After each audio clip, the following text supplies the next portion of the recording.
baax a baax ñu gën la xam ci John Sina nekk waaw bu Kër Mbaye Fall nekk di écrit Eumeu Sène ku ne xam ne tamit ndeysaan sa leader Eumeu Sène ngoon mi ngi ca soirée ba di la 26 bi ni ngeen di préparé soirée bi ngoon pour ñëw ànd ak mbër.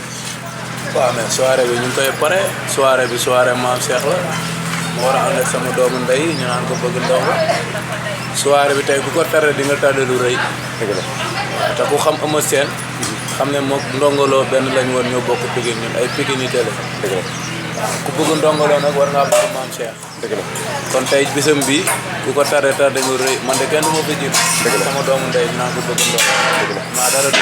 instant foo jëm ne xanaa da nga ñëw préparé dugg nii dem sol yére. waaw dama war a préparé ji xam nga xaw a tàngal yaram bi après préparé sangu ba set solu pour waajal bis bi. waaw ndax bis bi tey xam naa ne du yomb da ku ko tardé di nga tardé lu rëy. dëgg la waaw kon mën ngaa taal yokk dugg nii. waaw maa ngi waajal nii waajal bis bi.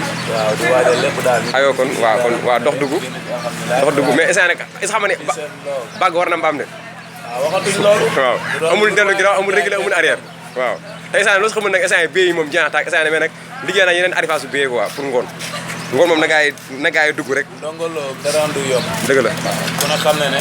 waaw instant yi bëgg ndongo béy yu yoroon yëpp jeex na tàkk instant yi mais gaa yi bëgg béyee nag bu ñu demee ngoon gise ba moom. mën nañu am foofu béyee quoi. bu ñu demee si gise ba dinañ mën a am. waaw am béyee waaw kon dugal dem doxal. waaw demal wala joxe xale